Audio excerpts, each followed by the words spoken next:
If someone told you that your entire future had been quietly planned years before you even knew it, would you call it destiny or would you run from it? I never imagined that one weathered journal, hidden inside an old wooden workshop, would force me to ask that question. At first, I thought I had simply lost the only father I had ever known. I had no idea that his final gift would change every part of my life, including the woman standing only a few feet away from me. The smell of fresh cedar mixed with varnish filled the workshop long after midnight. A single light bulb hung from the ceiling, casting long shadows across the unfinished sailboat resting in the center of the room. Every inch of it reflected years of patience, care, and craftsmanship. Emily sat quietly on an old wooden crate with her father's leather journal resting on her knees. She had been turning the pages in silence for several minutes. Then she suddenly stopped. Her hands froze.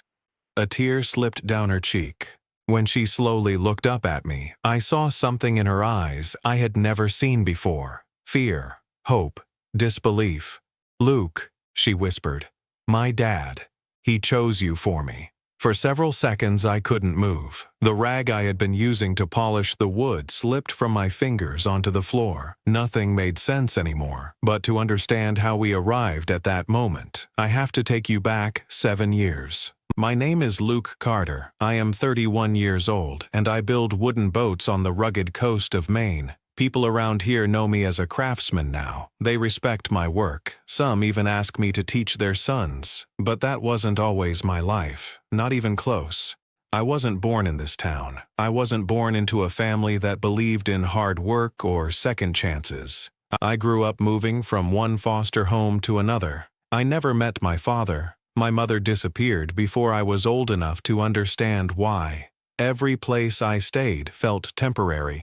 Every adult who promised to care eventually walked away. By the time I turned 24, I had stopped expecting anything different. Everything I owned fit inside one worn duffel bag. Most nights I slept in the back of my old pickup truck. During the day I picked up whatever work I could find. Construction, painting, loading fishing boats, anything that paid enough to buy dinner and gasoline. I wasn't living. I was simply surviving. Then one rainy afternoon, everything changed. I wandered into a small boat building shop near the harbor looking for temporary work. The sign above the entrance read, "Benjamin Harper Boat Works." Inside stood an older man in his 60s. He was broad-shouldered, slow-moving, and carried himself with the quiet confidence of someone who had mastered his craft decades earlier. His hands were rough from years of shaping oak and cedar. His eyes noticed everything. He studied me without saying a word. I probably looked like every employer's worst nightmare. Dirty clothes, unshaven face, a backpack slung over one shoulder, no references, no future. Finally, he asked one question. "Can you work?" I nodded. "I've never been afraid of hard work." He handed me a rough plank. "Then quit talking and get started." That was it. No interview, no paperwork, no promises. Just a chance. I never left. Over the next 7 years, Benjamin Harper taught me everything he knew. How to bend oak with steam, how to read the grain before making the first cut, how to fit two boards together so tightly that seawater could never find a way between them. But those weren't the most valuable lessons. The greatest thing he ever taught me had nothing to do with boats. He taught me what kind of man I wanted to become. Whenever I rushed through a task, he would gently place his weathered hand over mine. "Slow down, Luke. This boat will carry families across dangerous water long after we're gone. You don't build something like that in a hurry. You build it with patience. You build it with honesty. You build it to outlive you." Then he would smile. That's true for boats. And it's true for men. No one had ever spoken to me that way before. No one had ever believed I was capable of becoming more than the kid everyone else had given up on. Little by little, he rebuilt my life without ever mentioning my past. He never asked why I had no family. He never asked why I slept in my truck. He simply gave me a place where I belonged. For the first time in my life, I woke up each morning knowing exactly where I needed to be. Looking back now, I realize he wasn't just teaching me woodworking. He was teaching me stability, responsibility, integrity, everything I had spent my entire childhood searching for. I would have done anything for that man. At the time, I believed I had simply been lucky enough to cross paths with the kindest person on earth. I didn't realize he had been quietly building something much larger than either of us understood. Benjamin had 2 children. His son, Derek, rarely visited. Most people in town knew he had moved to Boston years earlier and only returned when absolutely necessary. Whenever he came by the workshop, he acted like the place embarrassed him. He wore expensive clothes, checked his phone every few minutes, talked about investments and business opportunities. He never seemed interested in boats or in his father. Benjamin never criticized him. He simply kept working. Then there was Emily. She lived nearly 2 hours away. During the first several years I worked there, I only saw her a handful of times. Usually Thanksgiving, Christmas, occasionally her father's birthday. She always arrived quietly, stayed close to Benjamin, helped prepare dinner, then drove home before sunrise the next morning. She was beautiful, not because she tried to be, because there was something gentle about the way she carried herself, something careful, almost cautious. She smiled politely whenever we met, but she always kept an invisible wall between us. I respected that. Truthfully, I had built walls around myself too. Benjamin once explained why. We had just finished repairing an old lobster boat. The sun was setting across the harbor. Without looking at me, he quietly said, "My daughter used to laugh so hard she couldn't catch her breath." He paused. "Then she married the wrong man." I stayed silent. He continued. "His name was Ryan. He never hit her. Sometimes bruises aren't the worst kind of damage. He spent years convincing her she wasn't smart enough, pretty enough, strong enough. He made her believe she'd never deserve anyone better. When she finally left him, she survived. But she stopped believing love was meant for someone like her." Benjamin stared out toward the ocean. I miss hearing her laugh. A father isn't supposed to outlive that sound. I didn't know what to say. I understood broken people. I had been one myself. But Emily wasn't my concern. She was Benjamin's daughter. I was only his apprentice. There were lines I would never cross. At least, that's what I believed. Looking back, I now recognize small things I completely missed. Benjamin often found reasons for Emily and me to be in the same room. If she visited, suddenly we all needed dinner together. If she stopped by the workshop, he always asked me to help move something heavy. Sometimes he would casually mention her favorite books, her love of sailing, her childhood memories growing up around boats. I assumed he was simply a proud father. Nothing more. I had no idea he was already putting pieces into place. Then everything changed. It happened early one spring morning. Benjamin didn't come downstairs. He always unlocked the workshop before sunrise. Always. When 7 o'clock came and the doors were still locked, I climbed the stairs above the shop where he lived. I knocked. No answer. I knocked again. Silence. Something felt wrong. When I opened the bedroom door, I found him lying peacefully in bed. He had passed away in his sleep. The doctors later said his heart had been failing for over a year. He had known. He simply never told anyone. Even knowing his time was limited, he continued working every single day, finishing projects, teaching me, smiling as though tomorrow would always come. The funeral brought nearly the entire town together. Fishermen, customers, neighbors, generations of craftsmen. Everyone came to say goodbye to the man who had built boats that carried families safely across the Atlantic for more than 40 years. I stood near the back of the church. I didn't feel like family, even though in my heart he had been the closest thing to a father I had ever known. I thought losing him would be the hardest part. I was wrong. The real storm hadn't even begun. A week after the funeral, Benjamin's attorney gathered everyone for the reading of his will. I expected very little, maybe a small keepsake, one of his old hand tools, perhaps the workbench where I had spent the last 7 years learning beside him. Instead, my entire world stopped. Benjamin Harper had left the entire boatyard to me. The workshop, the equipment, the land, every tool, every unfinished order, everything. The room fell silent. Then Derek exploded. "This has to be some kind of joke." He pushed back his chair so hard it nearly tipped over. "This drifter walks into my father's life, spends years manipulating him, and somehow ends up owning everything?" He pointed directly at me. "You planned this from the beginning. You saw an old man living alone. You made yourself useful. You waited until he trusted you. And now you've stolen my family's business." Every accusation was built from facts twisted into something ugly.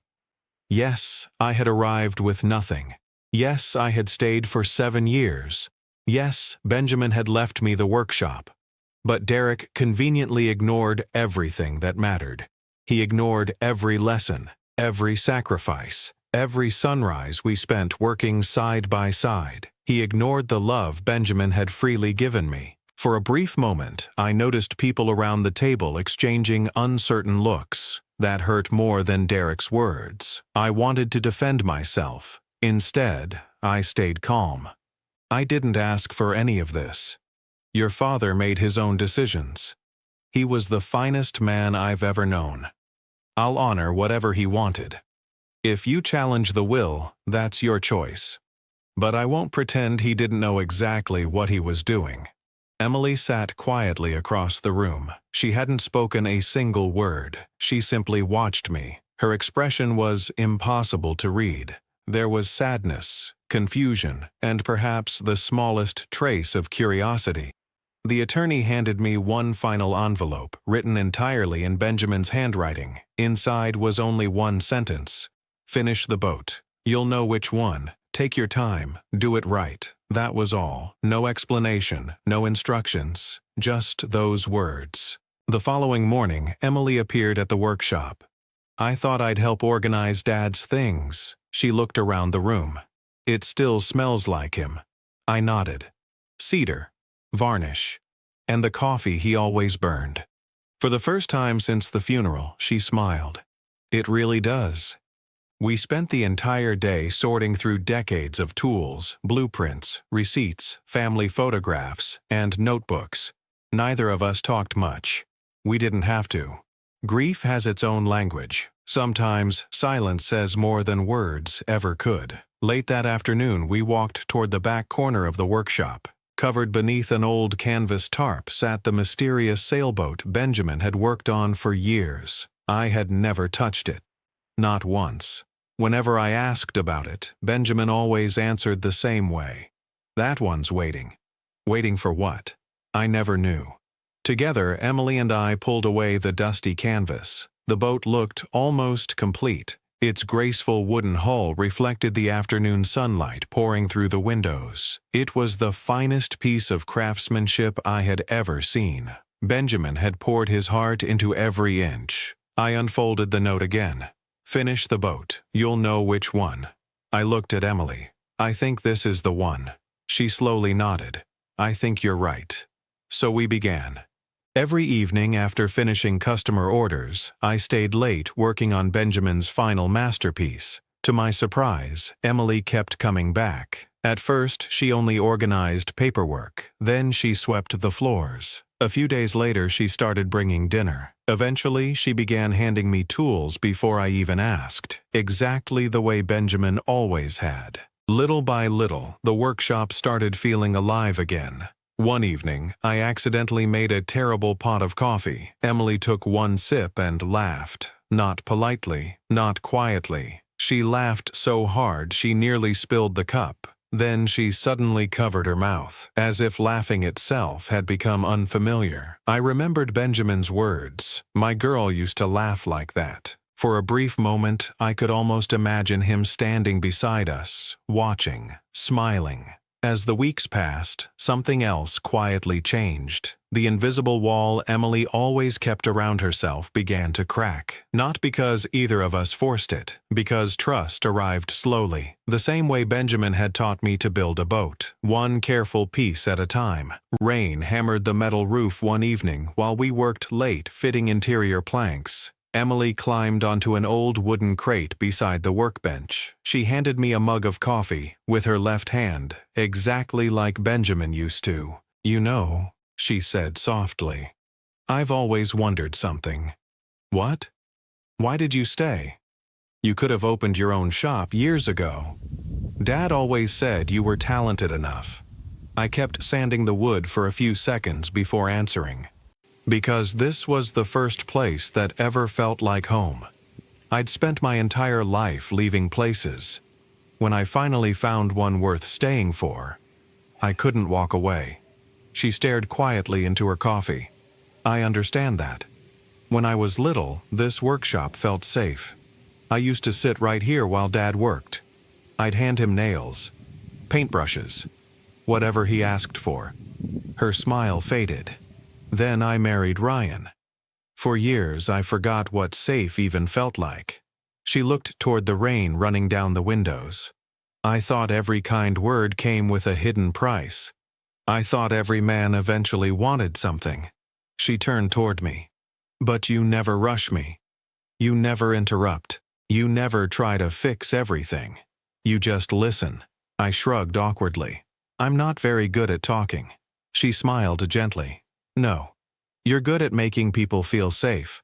Those are two very different things."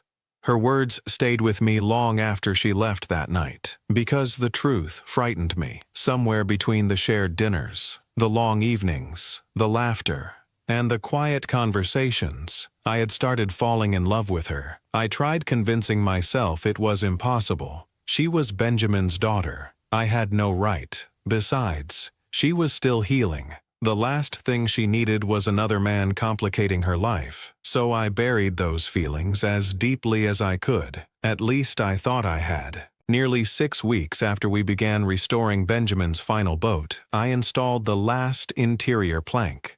To finish the job, I crawled inside the hull. While sanding one hidden section near the bow, my fingers brushed across something unusual. Letters carved into the wood itself. I wiped away years of dust. Then I froze. The inscription read, "For my Emily, and for the good man who finishes her."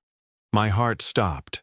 Benjamin had carved those words years earlier, long before he ever became sick, long before I understood any of this. I immediately called Emily over. She climbed inside the boat beside me. The moment she read the inscription, every color disappeared from her face. Without saying a word, she climbed back out, walked across the workshop, reached for a stack of leather journals sitting on a shelf. I had assumed they contained construction notes, measurements, design sketches, material costs. Instead, Emily carefully opened the oldest journal. The first page was dated 7 years earlier. Her hands began shaking before she even finished reading the first paragraph. She looked at me with tears filling her eyes. "This isn't about the boat.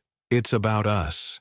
I felt every hair on my arms stand up. She slowly began reading her father's words aloud. "My daughter came home today. The light inside her is gone. She says she'll never trust another man." I refuse to believe that's the end of her story. I may not have much time left, but I will spend whatever years I have making sure she won't face this world alone. Emily's voice broke. She turned the page. Another entry. Several weeks later. "A young man came into my workshop today. He owns almost nothing, but I watched him work. I've seen pain before. I recognize it. The same loneliness I see in my daughter lives inside his eyes. I believe there's a good man hidden beneath all that hurt. If I'm patient enough, I can help him become the man he was always meant to be." Tears rolled freely down Emily's face. She continued turning page after page. Every journal revealed another piece of Benjamin's heart. He wasn't simply building a boat. He was patiently rebuilding 2 broken lives. Mine and hers, without either of us ever realizing it. By the time Emily reached the final pages, neither of us could speak. Everything we thought we understood was about to change forever. Emily wiped away her tears, but they refused to stop falling. She looked at me as though she had never truly seen me before. "My father," she whispered. "He chose you. He chose you 7 years ago." The words echoed through the silent workshop. Neither of us moved. The old journals lay open across the workbench, revealing page after page of Benjamin Harper's careful handwriting. Every entry told the same story. He had watched his daughter lose faith in love. He had watched a homeless young man wander into his shop with nothing but broken dreams. Instead of feeling sorry for either of us, he had quietly decided to do the only thing he knew how to do: build. He built boats. He built character. He built hope. Most importantly, he built time. One journal entry after another described his patient plan. "I cannot force my daughter to trust again. I cannot order this young man to become the person he could be. But I can give them both the opportunity neither of them believes still exists." Another page read, "I will teach the boy everything I know. I will let him discover his own worth. I will finish the parts of his life no one else cared enough to build. And if God allows me enough years, perhaps my daughter will one day meet the man he becomes." Emily closed the journal. Her hands trembled violently. At first I thought she was overwhelmed. Then I saw fear replace the tears. She stepped backward, another step, then another. "No." She shook her head. "This can't be real." I reached toward her. She raised her hand. "Please, don't." Her breathing became uneven. "My entire life. My father planned all of this. You working here? The holidays? The boat? The workshop? He put us together." She looked at me with eyes full of confusion. "So, how do I know what's real? How do I know these feelings belong to me? What if I'm only here because he wanted me here? What if I've spent weeks falling in love with someone because my father quietly arranged every step before either of us knew?" The question cut straight through me, because I had wondered exactly the same thing. Before I could answer, the workshop door slammed open. Derek walked inside. Apparently, someone had told him about the journals. He looked from Emily to me before noticing the open notebooks on the table. A slow smile spread across his face. "So it's true." I knew something wasn't right. He grabbed one of the journals. "So Dad wasn't just manipulated. He was playing matchmaker." He laughed bitterly. "This is unbelievable." Turning toward Emily, he said, "Don't you see what's happening? This guy inherited the business, and now he gets the daughter too. What a perfect ending." His words filled the room with poison. Every sentence twisted the truth into something ugly. People from the marina had followed him inside after hearing the raised voices. Within minutes, several neighbors stood quietly near the entrance. Everyone was listening. Derek pointed directly at me. "You spent 7 years pretending to be loyal. My father handed you everything. The business, the property. And now you're finishing his little fantasy. You really expect everyone to believe this is love?" No one spoke. Emily stared at the floor. For most of my life, I had avoided confrontation. Growing up in foster care teaches you that arguing rarely changes anything. You simply survive, walk away, stay quiet. But this time, silence would destroy everything Benjamin had spent 7 years building. For the first time in my life, I spoke without fear. "You're right." The room became completely still. Derek smiled. "I knew it." I shook my head. "No. You're right about one thing. Benjamin did have a plan. He saw something in me long before I ever saw it in myself. He believed I could become a better man. He spent 7 years teaching me, correcting me, trusting me. He absolutely planned that." I turned toward Emily. But there was one thing he admitted he could never control. I picked up the final journal and opened the last page. Benjamin had written only a few sentences. "If they ever discover these journals, they may think I chose their future. I did not. I only created the opportunity. Love cannot be ordered. It must always remain their decision. I closed the book. Looking directly into Emily's eyes, I said, "Your father never made me love you. He couldn't. No father could. I fell in love with you here, while sanding wood beside you, while sharing terrible coffee, while watching you laugh again. Those moments happened after he was gone. He couldn't script those. They belonged to us." I took a slow breath. "He gave us a chance. Nothing more. The choice has always been yours. And mine." Emily stood motionless. Tears slowly rolled down her cheeks. I continued, "If you walk away today simply to prove you're making your own decision, then you're still letting the past control your life. Freedom isn't rejecting something beautiful because someone hoped you'd choose it. Freedom is looking at the truth with open eyes and choosing for yourself. I won't ask you to stay. I won't ask you to love me. But whatever you decide, let it be your decision."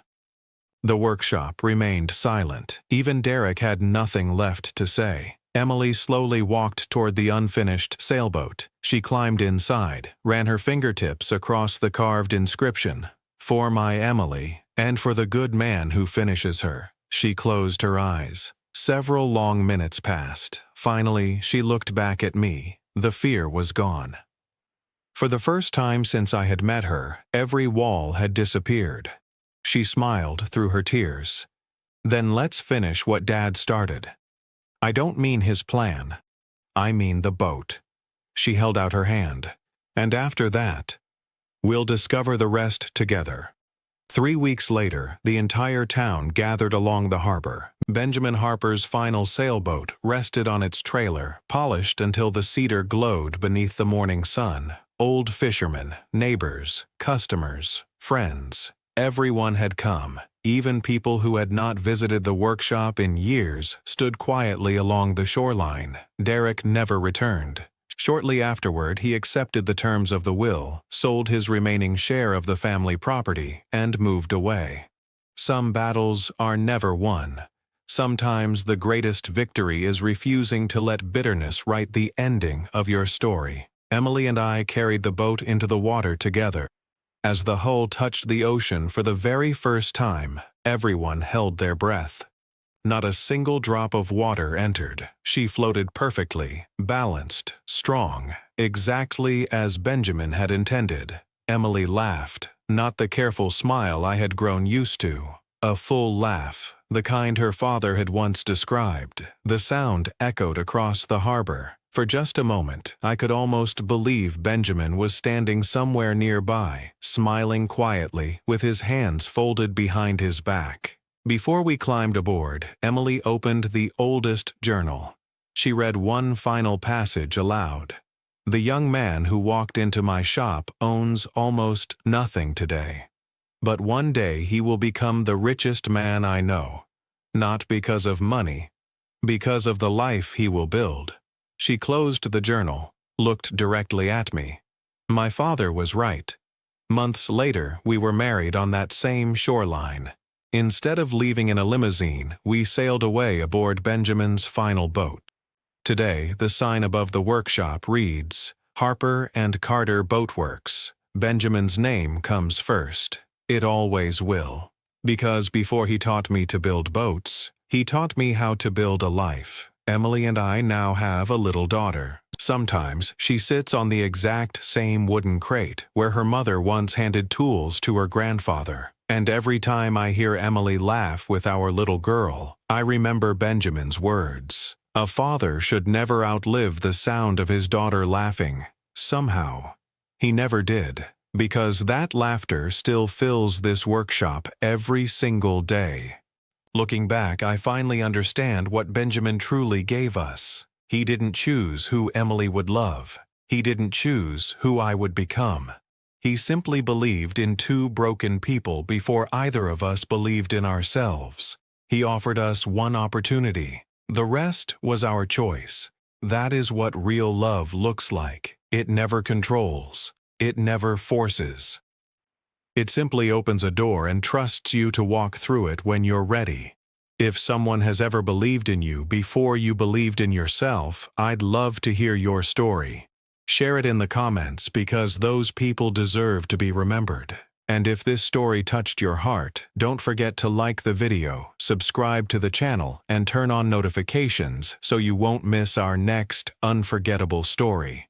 Until next time, take care of the people who believe in you, because sometimes one person's faith can change an entire lifetime.